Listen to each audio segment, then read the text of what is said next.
आज की ये कहानी जो मैं आपको सुनाने जा रहा हूं, यह कहानी बहुत ही ज्ञानवर्धक कहानी है। जो लोग इस कहानी को पूरे मन से और दिल से सुनते हैं, उसके घर में कभी भी कोई क्लेश उत्पन्न नहीं होगा। उसके घर में हमेशा सुख और शांति बनी रहेगी। उसके घर में माता लक्ष्मी का सदा आगमन रहेगा। तो सब्सक्राइब कर लीजिए हमारे इस चैनल को, ताकि नए आए वीडियो की नोटिफिकेशन सबसे पहले आप तक पहुंचेगी। आपने सुना होगा कि जिसके घर में रोज झगड़े होते हैं, रोज क्लेश होते हैं, उस घर में बरकत नहीं होती। उस घर में कभी माता लक्ष्मी का आगमन नहीं होता।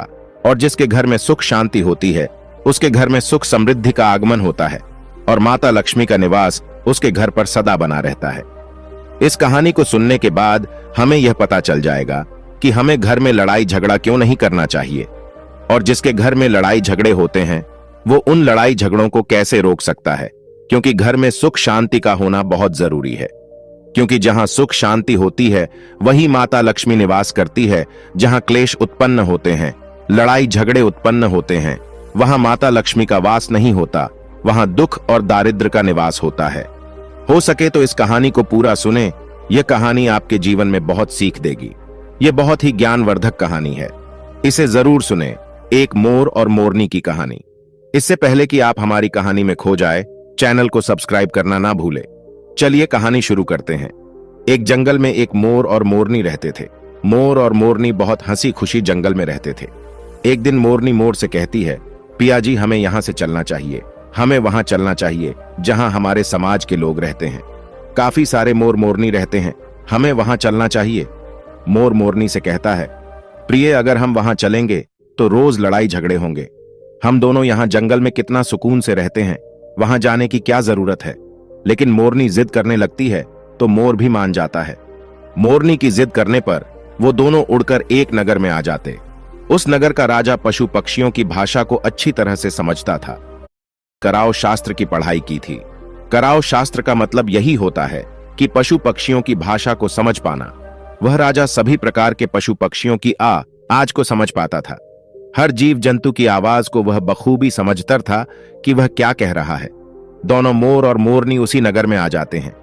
एक दिन की बात है, राजा अपनी रानी से कहता है कि हे रानी, मुझे बहुत तगड़ी भूख लगी है, आप मुझे भोजन खिला दीजिए। राजा की रानी 36 प्रकार के भोजन बना करके एक हाथ में पानी का लोटा और दूसरे हाथ में खाने की थाली लेकर राजा के पास पहुंचती है। रानी जैसे ही भोजन का थाली राजा के सामने रखती है तो एक चावल का टुकड़ा नीचे गिर जाता है। वहीं पर कुछ चींटियां घूम रही थीं। तभी एक चींटी चावल के टुकड़े लेकर वहां से जाने लगती है। राजा बैठा सब घटना को देख रहा था।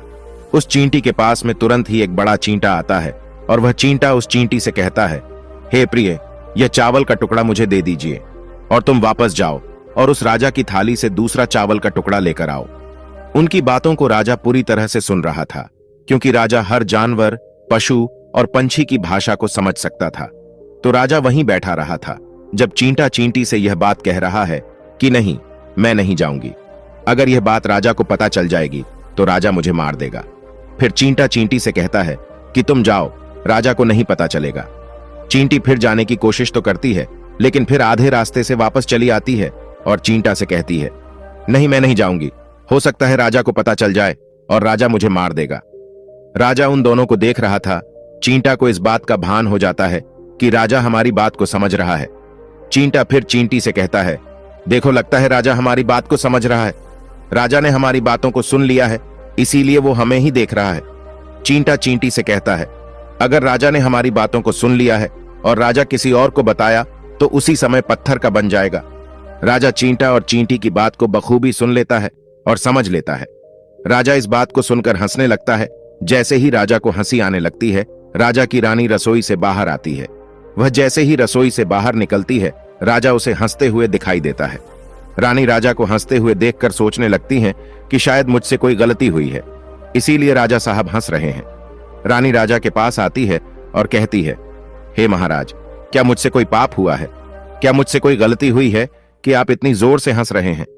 राजा रानी से कहता है, नहीं, ऐसी कोई बात नहीं है, मुझे बस यूं ही हंसी आ गई। रानी जिद करने लगती है और कहती है, आपको मुझे बताना पड़ेगा कि आप क्यों हंस रहे थे। राजा बार बार मना करता है, क्योंकि राजा को पता था कि चींटी ने कहा है कि अगर मैं चींटी वाली बात किसी को बताऊंगा तो मैं पत्थर का बन जाऊंगा। इसीलिए राजा रानी को यह बात नहीं बताना चाहता था, लेकिन रानी बार बार जिद करती हैं और कहती है, आपको मुझे बताना ही पड़ेगा कि आप क्यों हंस रहे थे। अगर आप मुझसे सच्चा प्रेम करते हैं, अगर आप मुझे अपना समझते हैं, तो आपको यह बताना पड़ेगा कि आप क्यों हंस रहे थे। राजा अब धर्म संकट में पड़ गया है। राजा सोचता है, अगर मैं ये बात रानी को बताऊंगा तो मैं पत्थर का बन जाऊंगा, और फिर सोचता है, अगर मैं नहीं बताऊंगा तो रानी का विश्वास खत्म हो जाएगा। रानी बहुत जिद करने लगती है। कहते हैं ना कि प्रिया हठ और बाल हठ बहुत तगड़ी होती है। इन दोनों हठ से हमेशा बचकर के रहना चाहिए। रानी के प्रिया हठ के सामने राजा को झुकना पड़ता है, और राजा रानी से कहता है, ठीक है, अगर मैं आपको बताऊंगा तो बाद में आपको पछताना पड़ेगा। रानी कहती हैं कि अभी तो आप कह रहे थे कि कोई बात नहीं है, अभी आप कह रहे हैं कि मुझे पछताना पड़ेगा। रानी कहती है कि जरूर कोई तगड़ी बात है, और रानी और ज्यादा जिद करने लगती है। तब राजा कहता है कि तब ठीक है, अगर आप नहीं मान रही है तो चलिए मैं किसी जंगल में आपको एक बात बताऊंगा। राजा रानी रथ पर सवार होकर के जंगल के लिए निकल जाते हैं। जैसे वो घोर जंगल में पहुंच जाते हैं, तब राजा सारी बात रानी को सुनाने लगता है। जैसे ही राजा थोड़ी थोड़ी बात रानी को सुनाते गया, वैसे वैसे वो भी धीरे धीरे पत्थर का बनता गया। जैसे राजा ने आधी बात रानी को सुनाई, वो भी आधा पत्थर का हो गया। राजा फिर रानी से कहता है, हे रानी, मैं धीरे धीरे पत्थर का बनता जा रहा हूं, तुम बाद में बहुत पछताओगी। रानी कहती है, हे राजा साहब, हे महाराज, थोड़ी सी बात बची है, आप उसे भी सुना दीजिए। राजा पूरी बात बता देता है, और राजा पूरा पत्थर का बन जाता है। रानी की इस जिद के कारण राजा पूरा पत्थर का बन जाता है। रानी रोने लगती है, और रानी उस पत्थर को हिलाने की कोशिश करती है, लेकिन भारी भरकम पत्थर कैसे हिल पाती, क्योंकि राजा बहुत ही भारी था। राजा पत्थर का बन जाता है, और उधर रानी सर पटक कर रोती है, छाती पीटती है, विलाप करती है, और किसी जीव जंतु से सहायता के लिए गुहार करती है। इन सब कहानी को मोर और मोरनी बखूबी देख रहे थे, अपनी आंखों से देख रहे थे। रानी के विलाप को देखकर मोर मोरनी को दया आ जाती है। मोर मोरनी से कहता है, ये होता है प्रिय हठ। अपनी इसी प्रिय हठ की वजह से हम उस जंगल में कितना खुशी खुशी रहे थे और यहां चले आए। मोरनी मोर से कहती हैं कि प्रिय, ये रानी बहुत दुखी हो रही है, हमें इसकी सहायता जरूर करनी चाहिए। यह इतना विलाप कर रही है, इसकी ज्यादा तो सहायता हम नहीं कर सकते, लेकिन कम से कम इसको धीरज तो दे ही सकते हैं, यानी उसको विश्वास तो हम दिला ही सकते हैं। यही सोचकर मोर और मोरनी उस रानी के पास जाते हैं, और जाकर के रानी से कहते हैं कि रानी साहिबा, जो हुआ वो तो गलत हुआ, लेकिन आप जरा धीरज रखिए, अपने आप को थोड़ा संभालिए, आपके पीछे पूरा राज्य है। राजा तो पत्थर का हो चुका है, अब आपको आपके राज्य का कारोबार आपको ही संभालना है। रानी मोर मोरनी की बात सुनने के बाद कहती है, भाई मोर मोरनी, मैं अपने आप को कैसे संभालूं, क्योंकि अब तो मेरा संसार ही उजड़ गया, क्योंकि मेरा पति परमेश्वर पत्थर का बन चुका है, और मैं क्या करूं। रानी की यह बात सुनते ही उधर मोरनी के मुख से यह निकल जाता है, राजा पत्थर के कैसे हो गए? राजा तो इंसान थे, अच्छे भले थे, लेकिन ये पत्थर के कैसे हो गए? रानी वही बात बताने लगती है जो राजा ने चींटी वाली बात रानी को बताई थी। रानी वही बात मोर और मोरनी को बताने लगती है, और रानी भी धीरे धीरे करके पत्थर की बन जाती है। और जब रानी पत्थर की हो जाती है, और राजा तो पत्थर का हो ही चुका था, जब दोनों पत्थर के हो जाते हैं, उधर मोर मोरनी को चिंता सताने लगती है। उधर मोर और मोरनी बहुत दुखी हो जाते हैं। मोर मोरनी को यह चिंता सताने लगती है कि यह विपत्ति हमारे ऊपर भी आ सकती है, क्योंकि राजा भी उसी चींटी वाली बात से पत्थर का हो चुका है, और रानी भी उसी चींटी वाली बात से पत्थर की हो चुकी है। मोर मोरनी से कहता है, हम पर भी खतरा मंडरा रहा है, क्योंकि तुम स्त्रियों से कोई भी बात छिपती नहीं है। मोरनी मोर से कहती है, पिया जी, यहां से हम दूर चले क्या? मोर मोरनी से कहता है, हे बेवकूफ, दूर जाने से क्या फायदा है? यह संकट तो धरती के किसी भी कोने में हमारा पीछा नहीं छोड़ेगा। यह खतरा तो हमेशा हमारे ऊपर मंडराते रहेगा। अगर जाने अनजाने में यह हमारी मुख से निकल गई तो हम भी पत्थर का बन जाएंगे। इसी बात को लेकर मां र और मोरनी बहुत दुखी हो जाते हैं, बहुत चिंतित हो जाते हैं। रात दिन उनको यह दुख खाया जाता है। यह सोचकर वे ना भोजन करते हैं और ना चैन से सोते। बस रात दिन उनको यही दुख सताती है, यही टेंशन रहती है कि ये बात उनके मुख से निकल ना जाए। यदि हमारे मुख से ये बात भूल कर भी निकल गई तो दोनों पति पत्नी पत्थर के बन जाएंगे। यही सोचकर मोर ने दिमाग लगाया कि यदि मैं सारी चींटियों को खत्म कर दूं तो यह सब खत्म हो सकता है, क्योंकि यह करा धरा तो चींटियों का है। मोर मोरनी से कहता है, प्रिय, अगर हम सृष्टि से सारी चींटियों को खत्म कर दें तो चींटियों का संकट समाप्त हो जाएगा। और मोर मोरनी इस बात से राजी हो जाते हैं और सभी चींटियों को मारकर खाना शुरू कर देते हैं। मोर और मोरनी का इतना आतंक हो गया था कि सभी चींटियां डर के मारे और बिल खोद करके धरती के अंदर जाकर छिप गईं। मोर और मोरनी ऐसी निगरानी रखते हैं कि उन्हें जहां भी चींटी दिखती है तुरंत दबोच लेते हैं। कोई भी चींटी मोर और मोरनी के इस आतंक के वजह से बाहर ही नहीं आती थी। सभी चींटियों ने जमीन के अंदर अपना बिल बना दिया और जमीन के अंदर ही जाकर बैठ जाती। काफी समय बीतने के बाद चींटियों को भूख सताने लगी, क्योंकि भोजन तो बिल में मिलता नहीं, भोजन तो बाहर मिलता है। जैसे ही भोजन लेने के लिए चींटी बाहर आती, मोर उसे दबोच लेता है और उसे जान से मार देता। एक चींटी और एक चींटा बिल के अंदर भोजन के लिए तड़पते हुए श्री हरि विष्णु का जोरदार भजन करने लगे। भक्ति करते करते उन्हें यह भी मालूम नहीं था कि वह कहां है कहां नहीं है। वे घोर तपस्या में लीन हो गए। अंत में जाकर श्री हरि विष्णु उन्हें दर्शन देते हैं और भगवान विष्णु कहते हैं, चींटी, चिंटा, जो तुम्हें मांगना है मांग सकते हो, हम तुम्हारी भक्ति से प्रसन्न हैं। क्योंकि चिंटा और चींटी ने निरंतर भक्ति की थी, ना ही कोई जल ग्रहण किया ना ही अन्न। इसलिए भगवान विष्णु बहुत जल्दी प्रसन्न हो गए और आकर कहने लगे, जो तुम्हें मांगना है मांग सकते हो, हम तुम्हारी भक्ति से बहुत प्रसन्न हैं। उधर चिंटा और चींटी ना जाने कितने दिनों से भूखे और प्यासे थे। दोनों एक ही बात कहते हैं, हे प्रभु, अगर आप हमें वर देना चाहते हैं तो हमारे पेट में गांठ लगा दीजिए। उन्होंने सोचा, अगर हमारा पेट नहीं होगा तो हम बाहर क्यों जाएंगे और मोर मोरनी हमें नहीं खाएंगे, इसीलिए उन्होंने मांगा, हे प्रभु, हमारे पेट में गांठ लगा दीजिए।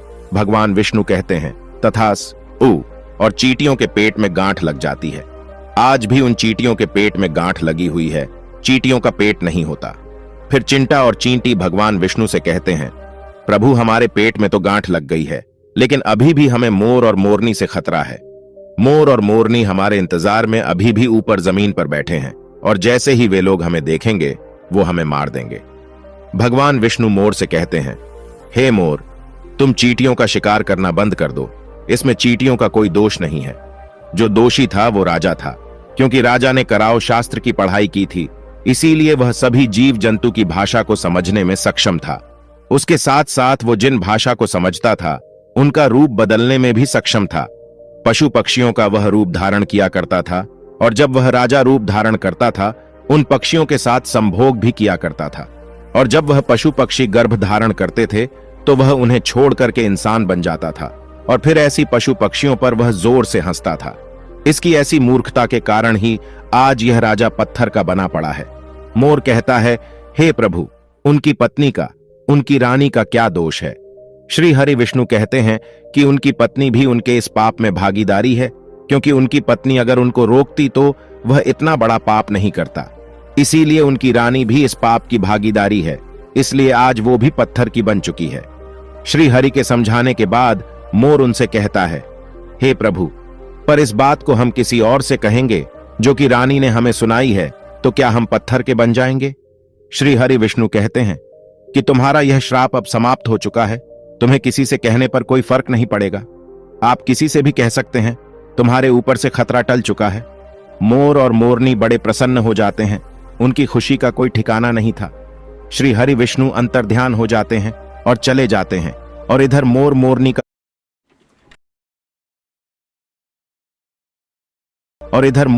का खुशी का कोई ठिकाना नहीं था।